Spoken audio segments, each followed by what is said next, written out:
सभी को सादर नमस्ते। मेरे आदरणीय महानुभावों, इस मातृशक्ति, मेरे सम्मानित साथियों, बच्चों, आज मैं आपसे यजुर्वेद के मंत्रों का जो 21वां अध्याय है वहाँ से शुरू करके आपको इसके जो मंत्रों का सार है उसके विषय में बताना चाहता हूँ। जैसे हम पारंपरिक कलह व ईर्ष्या द्वेष को दूर करें, परस्पर प्रेम से वर्ते, तभी हम प्रभु की कृपा के पात्र होंगे। दोनों संध्या काल हमें सूर्य व चंद्र के मेल का ध्यान कराते हैं और बोध देते हैं कि तुम्हारा मस्तिष्क सूर्य के समान हो तो तुम्हारा हृदय चंद्रमा के समान हो। इंद्र बल का प्रतीक होकर मुझे शारीरिक दृष्टिकोण से उन्नत करता है, तो अग्नि प्रकाश व दोष दहन का प्रतीक होकर मुझे आध्यात्मिक उन्नति प्राप्त कराता है। शरीर में नव द्वार है। ये नव द्वार कर्मोपासना व ज्ञान रूप व्यवहार में 3 प्रकार से प्रवृत्त होते हैं। उदाहरण के तौर पर मुख से शब्द बोलना, प्रणव जय द्वारा प्रभु का उपासन, ज्ञान की वाणियों के उच्चारण से ज्ञान को बढ़ाना। नवद्वार वैसे तो आप सभी जानते हैं, लेकिन एक बार मैं आपको सामने रखना चाहता हूँ। 2 कान, 2 नासिका छिद्र, 2 आँखें, मुख, पायु मतलब गुदा, उपस्थ मतलब जन्नांग, नाभि व ब्रह्मरंध्र को मिलाकर यह 11 द्वार हो जाते हैं।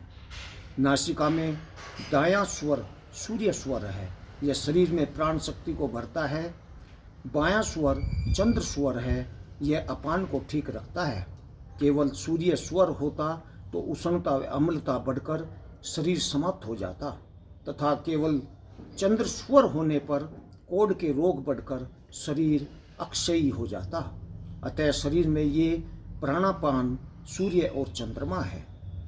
22वां अध्याय। प्रत्येक वस्तु का प्रयोग केवल माप तोल करना है। प्रयोग में मापक पोषण को रखना है, न कि स्वाद व सौंदर्य को। मतलब प्रत्येक पदार्थ को मात्रा में ही स्वीकार करना है।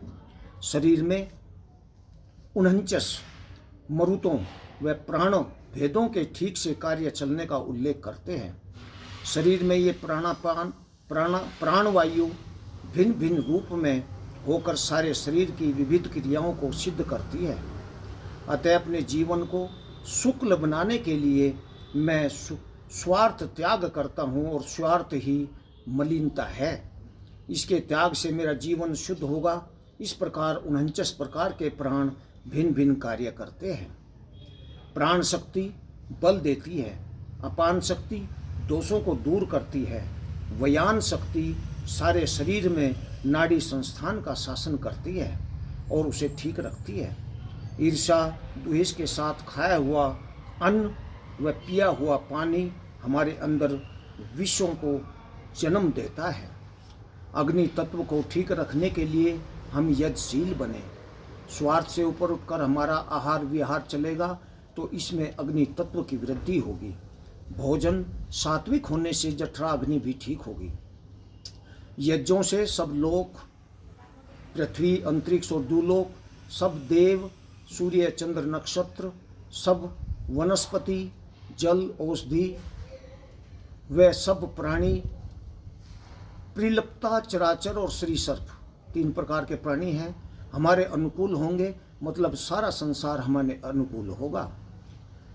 आप श्रावण मास रोग कर्मियों को नष्ट करने के लिए, भाद्रपद बुराई को समाप्त करने के लिए, आश्विन सब अन्नों के परिपाक वाले के लिए, कार्तिक बल व प्राण शक्ति का उपचय के लिए, मार्गशीर्ष सहन शक्ति व बल वृद्धि करने के लिए, पौष बुलोपचय के लिए, माघ संत लोग तप को महत्व देते हैं। फाल्गुन में तप करने के लिए सर्वोत्तम है। सभी मास में यज्ञ क्रिया बहुत ही आवश्यक है। पुष्प रसों के कारण अत्यंत मधुर चैत्र मास के लिए वायुमंडल में ओजोन का अंश अधिक होता है।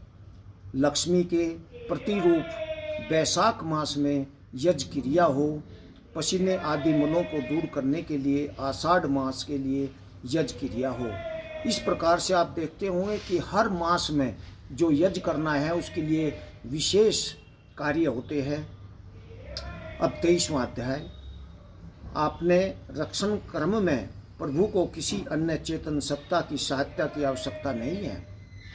तीनों लोकों का धारण करने के कारण ही वे त्रिलोकीनाथ हैं। कौन अकेला चलता विचरता है? सूर्य सब ब्रह्मांड को गति देने वाला परमात्मा सूर्य है। समाज में सन्यासी भी अकेला विचरता है। चंद्रमा कृष्ण पक्ष में अक्षीण होकर शुक्ल पक्ष में फिर प्रादुर्भूत होता है। शरीर में मन के रूप में चंद्रमा ही तो मन मून बनकर हृदय में प्रविष्ट होता है। आग शीत का औषध है। शरीर में जब तक यह अग्नि तत्व विद्यमान है तब तक मनुष्य ठंडा नहीं पड़ता, अर्थात मरता नहीं है। सबसे प्रथम स्मरण व ध्यान की वस्तु क्या है? मस्तिष्क। रूप को निगल जाने वाला कौन है? रात। देववृत्ति वाले लोग अग्नि, वायु, सूर्य व ज्ञान कराते हैं। अग्नि ऋग्वेद का सूचक है, वायु यजुर्वेद का है, सूर्य सामवेद का ज्ञान कराते हैं। गृहिणी उत्तम गुण कर्म स्वभाव से घर को सुरग बनाने वाली होती है।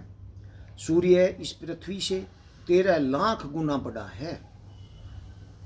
5 के अंदर पुरुष प्रविष्ट हुआ।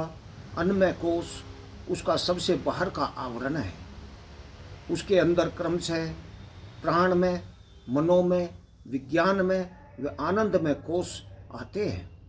दूसरे रूप में पृथ्वी, जल, अग्नि, वायु, आकाश, इन पंचभूतों से बने इस शरीर में वह शरीरी पुरुष प्रविष्ट हो रहा है।